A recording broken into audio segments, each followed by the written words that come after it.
میں تو یہی کہوں گا کہ گورنمنٹ خاص طور پہ عمران خان صاحب کو تو لایا بھی اوورسیز پاکستانیوں کی دعاؤں سے ہے. میں کہتا ہوں اوورسیز پاکستانیوں کی بے انتہا دعائیں تھیں اور وہ آج اس ملک کے وزیر اعظم بنے ہیں.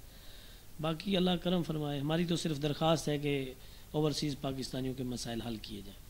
جی بالکل خان صاحب، یہ ہے جو خان صاحب بتا رہے تھے کہ اوورسیز پاکستانیوں کے بڑے انتہائی شدید مسائل ہیں، ایجنٹس کے مسائل، وہاں کی جب جاتے ہیں شروع میں اکوموڈیشن کا مسائل، اور سب سے بڑھ کر جو ہمارا جو گرین پاسپورٹ ہے اس پر بھی ایک لیبل لگ چکا ہے. ہمارے لوگ جب باہر جاتے ہیں تو 2 نمبری میں یا اس طرح کے دوسرے جو اچھی ایکٹیویٹیز نہیں ہیں اس میں پائے جاتے ہیں. تو جب آپ شروع میں گئے تھے تو آپ جیسے کہ آپ بتا رہے تھے کہ سعودی عرب کا قانون ایک علیحدہ ایسا قانون ہے جس میں جو میرے خیال میں اس کے اوپر تھوڑی بریفنگ دے دیں کہ سعودی عرب کے اندر کون سا بندہ ایڈجسٹ کر سکتا ہے، کس بندے کو سعودیہ میں جانا چاہیے، اور شروع میں اوورسیز پاکستانیوں کو خاص کر سعودیہ میں کون سے مسائل کا سامنا کرنا پڑتا ہے. میں سمجھتا ہوں کہ اس کے لیے جو ہے نا ہمیں سب سے پہلے حوصلے کی ضرورت ہے. وہاں جس آدمی کا حوصلہ ہوگا تو وہاں ہمارے اور آپ کے آقا کا دربار ہے، اللہ کا گھر ہے، بیت اللہ شریف ہے. تو اللہ تعالیٰ جو ہے وہ صبر کا پھل بھی دیتا ہے. انسان کو حوصلہ کرنا چاہیے اور حوصلے والا انسان انشاءاللہ کامیاب ہوتا ہے. میرا یہی پیغام ہے کہ وہاں مسائل تو آئیں گے، مشکلات آئیں گی، مگر اگر حوصلے سے ہم لڑیں گے تو انشاءاللہ وہ مسائل حل ہو جائیں گے. جی بالکل. انسان کو ویسے بھی کہا جاتا ہے کہ اپنی جو کوشش ہے ہمیشہ کرنی چاہیے، ہمیشہ کی اختیار کرنی چاہیے، اور مردانہ وار وہ جو مشکلات ہیں، جتنی بھی پریشانیاں ان کا مقابلہ کرنا چاہیے، کیونکہ جب انسان مردانہ وار مقابلہ کرتا ہے تو وہ زندگی میں اس کا پھل پاتا ہے، فروٹفل ہوتا ہے. اچھا خان صاحب، آج کل کیونکہ آپ کو پتہ ہے کہ کووڈ-19 نے پوری دنیا کو اپنی لپیٹ میں لیا ہے. یہ ایک ایسی وبا ہے جس نے امیر غریب کی جو ہے تفریق مٹا دی ہے، اور آج جو ہے ایک جو سارے دنیا میں ایک وہ کہتے ہیں کہ ایک گیپ آ گیا ہے، یا کووڈ-19 نے ساری دنیا کے اندر بہت سارے مسائل کو کریٹ کیا ہے. آپ یہ جو کووڈ-19 آیا ہے، آپ نے اس کو سعودی عرب میں اور پاکستان میں 2 مختلف حکومتیں ہیں، انہوں نے اپنے طریقے سے ٹیکل کیا ہوگا، ہم نے اپنے طریقے سے ٹیکل کیا ہوگا. آپ اس پر کیا کہیں گے کہ ہماری حکومت کی پالیسی بہتر تھی یا ان کی؟ دیکھیں جی، پالیسی بنا تو ہر کوئی لیتا ہے، لیکن میں نے عمل ہوتے دیکھا ہے سعودی عرب میں. ہم نے 2 مہینے جو ہے نا ایک کمرے میں گزارے ہیں، اور وہاں جو بھی چھوٹے بڑے مسائل ہوتے تھے وہ گورنمنٹ حل کرتی تھی، اور جو پابندیاں لگائی تھیں اس پر 120% انہوں نے عمل کروا کے دکھایا. پھر جب یہاں آئے تو دیکھا کہ یہاں تو کووڈ-19 کا کوئی نام ہی نہیں ہے. میں تو یہی سمجھتا ہوں کہ ہمارے جو ملک پر ہے وہ اللہ کی خاص رحمت ہے، ورنہ جتنی بے احتیاطی اس ملک میں ہوئی ہے تو ہم تو کسی بڑے نقصان سے دوچار ہو سکتے تھے. دوسرا ہمارے وزیر مشیر بھی ایسے ہی ہے نا. ایک دن میں سن رہا تھا زرتاج بی بی صاحبہ بیان دے رہی ہیں کووڈ-19 کے 19 پوائنٹس ہوتے ہیں، ان کو خود ہی نہیں پتا کہ کووڈ ہے کیا چیز. دوسرا خان صاحب، آپ اوورسیز پاکستانی کی حیثیت سے یہ بڑا پرانا مسئلہ ہے اوورسیز پاکستانیوں کا، وہ چاہتے ہیں کہ وہ الیکشن میں حصہ لیں. ابھی تک ہمارے ہاں ایسا قانون نہیں ہے کہ جو بندہ اوورسیز جو ہے وہ الیکشن میں حصہ لے. اب کیا سمجھتے ہیں کہ حکومت کو اس پر کام کرنا چاہیے؟ دیکھیں، پہلے تو میرا خیال ہے کہ ہمیں جو ہے نا ووٹ کا حق دینا چاہیے. جب ووٹ کا حق ملے گا تو پھر وہ نمائندگی کا حق بھی مل جائے گا. میرا خیال ہے کہ پہلے حکومت کو چاہیے، سپریم کورٹ کا فیصلہ بھی ہے کہ اوورسیز پاکستانیوں کو بہتر طریقے سے ووٹ ادا کرنے کا کوئی طریقہ دیا جائے، کسی ایپ کے ذریعے کوئی ایسا طریقہ استعمال کیا جائے کہ ہر پاکستانی جو باہر رہتا ہے کسی بھی دنیا میں اس کو موقع ملنا چاہیے، کم از کم ووٹ کا حق ملنا چاہیے. اچھا، مزے کی بات یہ ہے کہ ہمارا ملک کا قانون ایسا ہے کہ ایک بندہ جو جیل میں بیٹھا ہو وہ ووٹ تو نہیں ڈال سکتا، لیکن وہ الیکشن لڑ سکتا ہے. ایک ان پڑھ جو ہے وہ نوکری نہیں کر سکتا، لیکن وہ وفاقی وزیر تعلیم بن سکتا ہے. یہ ایک المیہ ہے ہمارے ملک کا. آپ کو نہیں لگتا کہ ہمارے ملک کا جو کچھ قانون بن چکے ہیں ان پر ایک کم از کم نظر ثانی کی ضرورت ہے؟ جی بالکل، میرا خیال ہے کہ پورا جو سسٹم ہے اسے اپ ڈیٹ ہونا چاہیے. اور میں یہ سمجھتا تھا کہ اسٹیبلشمنٹ اور عمران خان اس میں کوئی تبدیلی لائیں گے، اور اب تک تو نہیں محسوس ہوا کہ کوئی اس طرح. ورنہ یہ تو ضروری چیزیں ہیں جو آپ نے کہا ہے کہ ان پڑھ آدمی وزیر تعلیم تو بن سکتا ہے لیکن پڑھے لکھے آدمی کو نوکری نہیں مل سکتی. اسی طرح بہت سارے مسائل ہیں، میرا خیال ہے ان کو حل ہونا چاہیے. خاص طور پہ ہمارا جو قانون ہے، اب دیکھیں میں تو حیران ہوں، قتل کا ملزم جو ہے دوسرے دن ضمانت کرا کے گھوم رہا ہوتا ہے. کتنا بڑا المیہ ہے. تو اللہ تعالیٰ بس ہمارے ملک پر رحم فرمائے.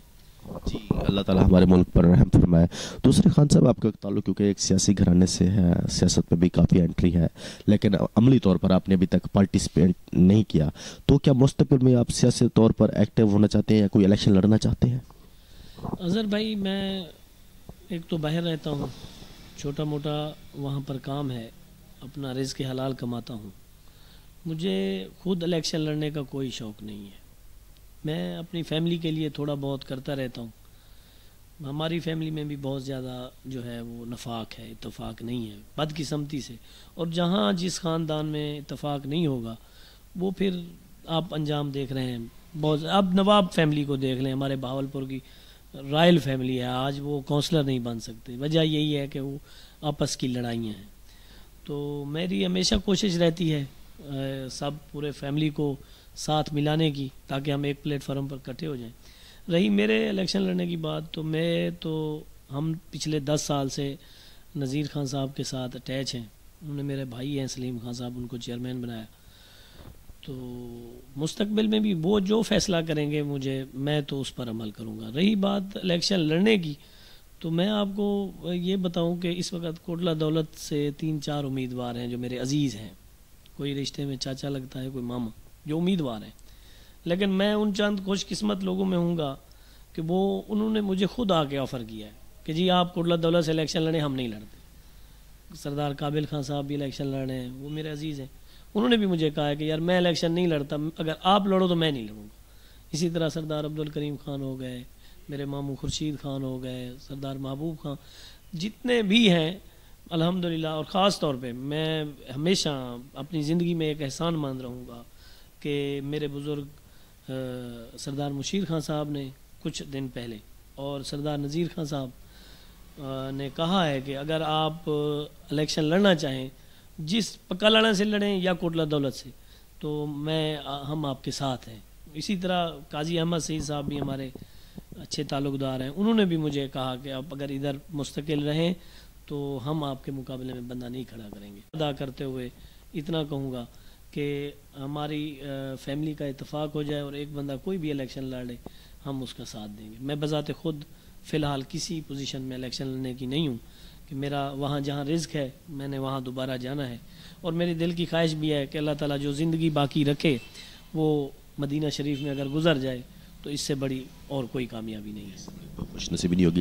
خان صاحب, ہر انسان جو ہے کسی نہ کسی پرسنالٹی سے متاثر ہوتا ہے, کوئی سیاسی شخصیت, تو مجھے بتائیں کہ آپ کا بھی کوئی رول ماڈل ہے سیاسی شخصیتوں میں سے؟ روحانی طور پر تو میں مرید بھی مخدوم سید احمد عالم انور صاحب کا ہوں, لیکن تعلق میرا حضرت قبلہ حامد سعید کاظمی صاحب کے ساتھ بھی ہے, اور ہماری فیملی کا ہے, خاندانی تعلق ہے.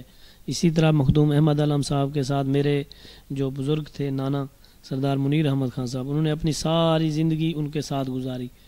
تو میں نے تقریباً تمام شخصیات کے ساتھ آنے جانے کا موقع ملا ہے.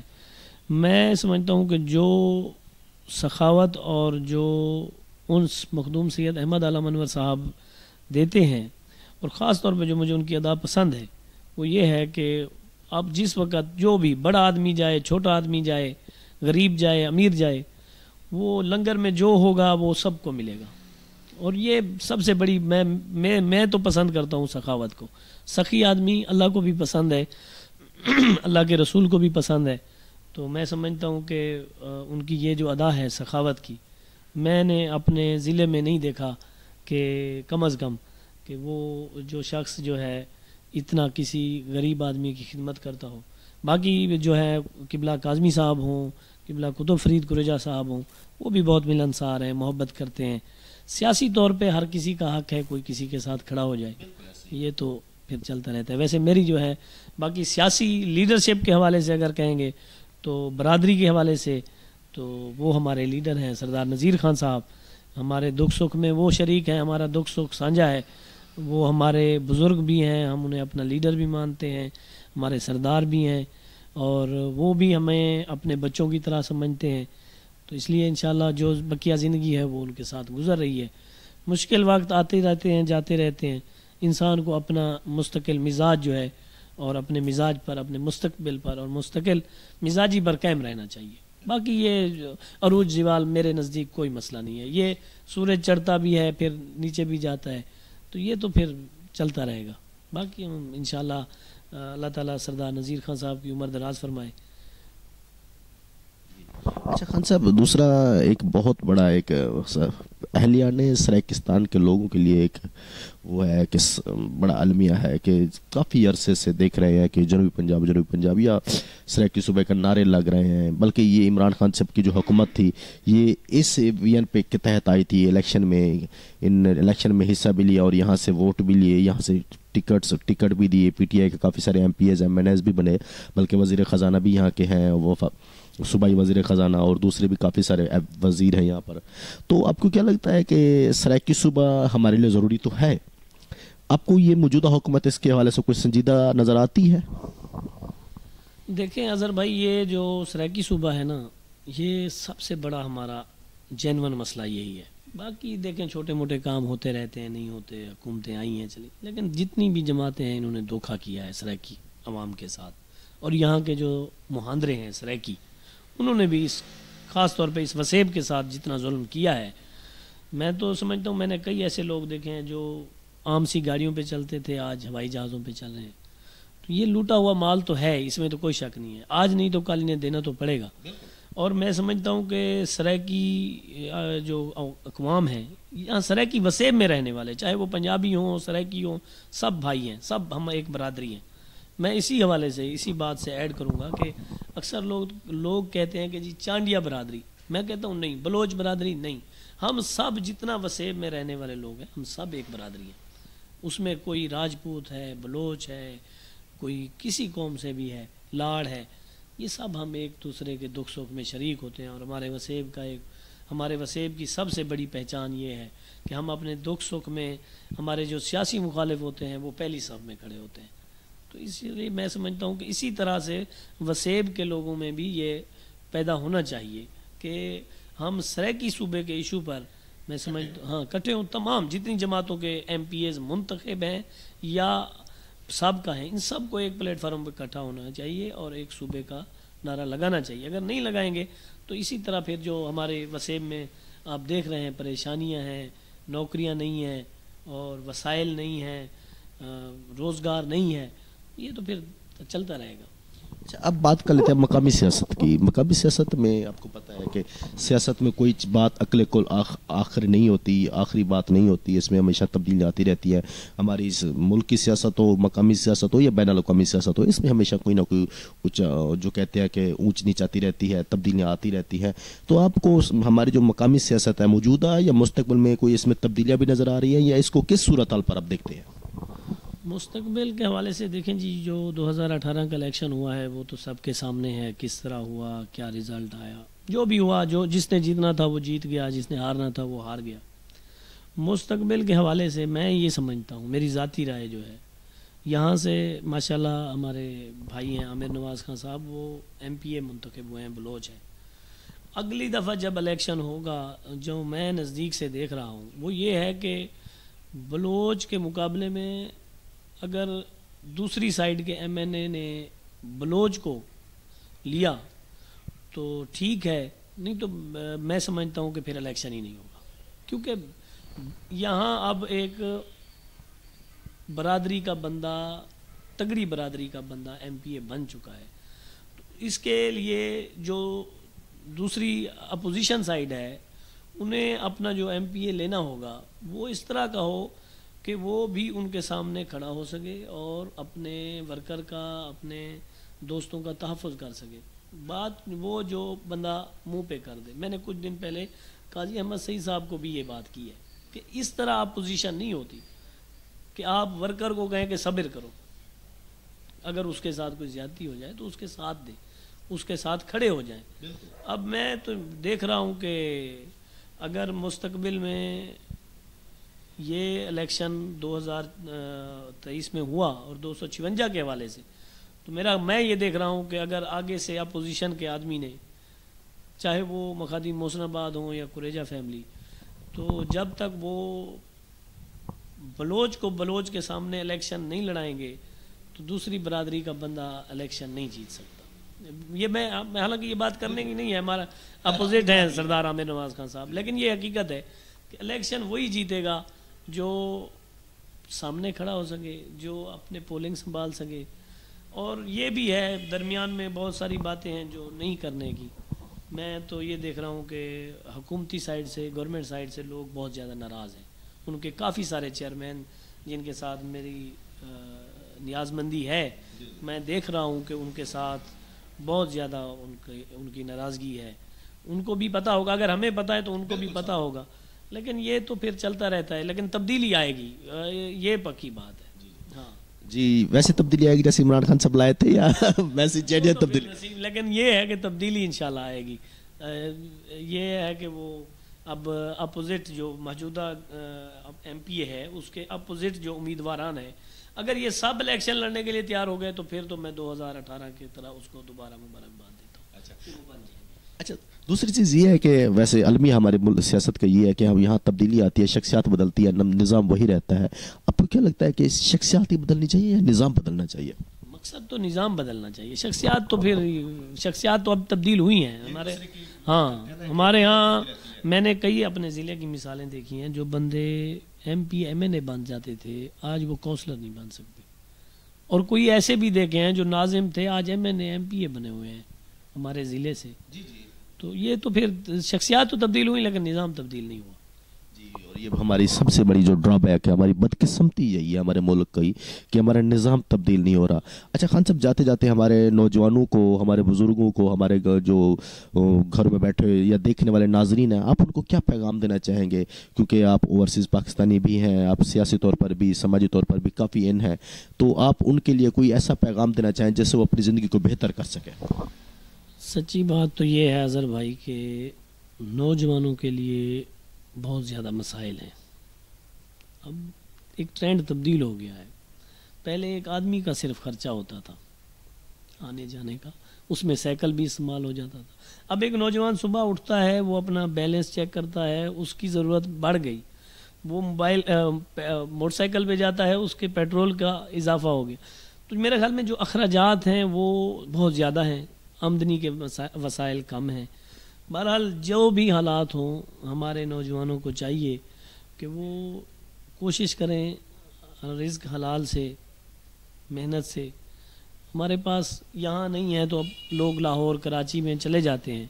تو میرا خیال ہے کہ کسی بے راہ روی سے بہتر ہے کہ اپنی محنت کریں، اور محنت جو ہے اس کا پھل وقتی اگر نہیں ملے گا تو تھوڑی دیر بعد آپ کو اس کا پھل بھی مل جائے گا. تھوڑے بہت میں گزارا کریں، اور اس میں جو مل جائے اس میں اگر آپ خوش رہیں تو میرے خیال میں بھی مسائل کچھ بھی نہیں ہیں. جی ناظرین، خان صاحب بتا رہے تھے کہ سب سے پہلے کہ وہ سیاست میں کس طرح آئے، دوسرا اوورسیز پاکستانی کیسے سے جب وہ سعودیہ میں گئے تو کون کون سے مسائل کا سامنا کرنا پڑا. اس کے بعد کووڈ-19 سے وہ بتا رہے تھے کہ دنیا میں جو کووڈ-19 کا ایک بہت بڑا بھونچال آیا ہے، اس نے پوری دنیا کو متاثر کیا ہے. ساری دنیا کی طرح پاکستان بھی متاثر ہوا ہے، لیکن اللہ کا کرم ہے، وہ یہ بھی کہہ رہے تھے کہ اسی طرح ہم نے اس کا جو ہے وہ سامنا نہیں کیا. لیکن بہرحال حکومت کو بھی چاہیے، نوجوانوں کو بھی، ان نے پوری ایک تفصیلی جو انٹرویو میں ساری چیزیں بیان کر دی کہ ہماری زندگی کا مقصد کیا ہے. انسان جب باہر جائے تو خاص کر وہ لوگ جو باہر جاتے ہیں شروع میں جا کے بہت سارے مسائل کا سامنا کرتے ہیں، تو ان کے حوالے سے انہوں نے بڑا اچھا پیغام دیا کہ آپ جب جائیں تو سب سے پہلے آپ حوصلہ رکھیں. شروع میں ہرڈلز ہیں، تکالیف ہیں، پریشانیاں ہوتی ہیں، لیکن یاد رکھیں جب آپ محنت کرتے ہیں، آپ کا صبر کرتے ہیں، تو آپ کا پیشنس جو ہے، آپ کا صبر جو ہے وہ ایک دن فروٹفل ہوتا ہے اور آپ زندگی میں کامیاب ہوتے ہیں. زندگی میں کامیابی کے لیے کچھ اصول ہوتے ہیں، آپ اگر ان کو فالو کریں گے جو خان صاحب نے بتایا تو انشاءاللہ آپ کامیاب ہوں گے. والسلام.